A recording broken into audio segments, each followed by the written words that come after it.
চালনাই রোডের বাগানবিলাস রেস্টুরেন্টে কে কে গিয়েছেন বলেন তো? আমি তো অনেক লেটে চলে গিয়েছিলাম সেইখানে, যেহেতু অনেকজনের ভ্লগ দেখেছি এখানে এসেছে, বাট আমার যাওয়া হয় নাই। বললামই তো, আমি এখন সব জায়গায় যাচ্ছি একটু একটু করে। সো সেই দিন চলে গিয়েছিলাম বাগানবিলাস রেস্টুরেন্টে, সায়রার বাবা আর আমি। তো দেখলাম এখানে আর্জেন্টিনার পতাকা লাগাই রাখছে, তারা মেবি আর্জেন্টিনা সাপোর্ট করে, এই জন্য আর্জেন্টিনা লাগিয়ে রাখছে। যাই হোক, আমরা একটু সন্ধ্যা করে গিয়েছিলাম, যার কারণে একটু ভালোই লাগতেছিল, ঠান্ডা বাতাস ছিল।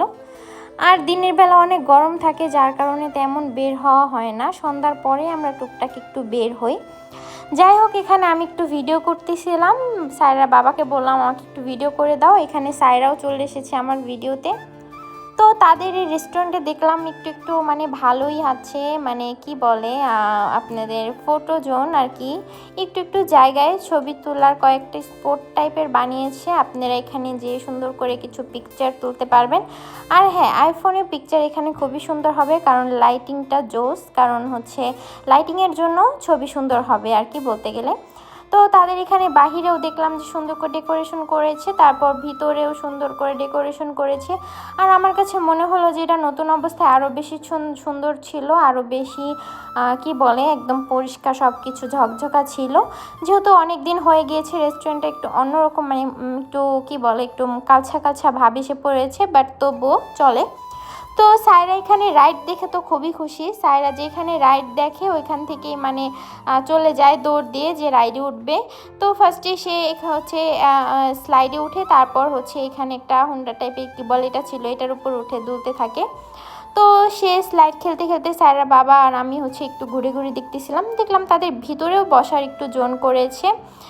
আপনারা চাইলেই ভিতরে এসেও বসতে পারেন, উপরেও বসতে পারেন, নিচেও বসতে পারেন, অনেক জায়গা করেছে আর কি বসার জন্য। তো এখানে আমরা উপরে চলে যাই। স্যারা বাবাকে বলতেছিলাম উপরে চলো, উপরে ওয়েদার ভালো, বাতাস আছে, উপরে ভালো লাগবে। তো উপরে চলে আসলাম। এখানে একটু ঘরের মধ্যে কয়েকটা ছবি তুলেছিলাম, আমি ছবিগুলো পরে আপলোড করব। তো এখানে আমি একটু ভিডিও করতেছিলাম। আমরা উপরে বসবো, কারণ এখানে খুবই বাতাস ছিল। আর রেস্টুরেন্টটা যেহেতু পুরনো হয়ে গেছে, বললামই তো, নতুন অবস্থায় আরও বেশি সুন্দর ছিল। এখন একটু কি বলে একটু পুরান লাগে, বাট তারা একটু চাইলে একটু এটাকে আরও একটু ডেকোরেট করে উন্নত করতে পারে। আর এটা যেহেতু রোড সাইডে, এটা ভালোই চলে, একদম রোডের সাথে চালনাই রোড দিয়ে ঢুকতেই একদম বাগানবিলাস রেস্টুরেন্ট। বাগানবিলাসের সামনে আরেকটা রেস্টুরেন্ট আছে, ওইটার নাম কি জানি ভুলে গিয়েছি আমি, ওইটাও আমি গিয়েছিলাম আগের বার। ওইটার মধ্যে আমরা কয়েকজন মিলে গিয়েছিলাম। তারপর এখানে আমরা উপরে বসে পড়ি। এখানে রোড দিয়ে গাড়ি যাচ্ছিল, দেখতে ভালোই লাগতেছিল। আর হ্যাঁ, বলে রাখি, এটা ইট ভাটার সাথেই আর কি রেস্টুরেন্টটা, এই সামনে ইট ভাটা। তো ইট ভাটার ওইখানে দেখলাম যে ভালোই বাতাস আসতেছে ওইখান দিয়ে। তো আমি আবার আমার সায়রা বাবাকে বললাম আমাকে একটা ভিডিও করে দাও। তো বলতেছিল একদমই অন্ধকার, কিছুই দেখা যাচ্ছে না, না রোড দেখা যাচ্ছে না কিছু দেখা যাচ্ছে।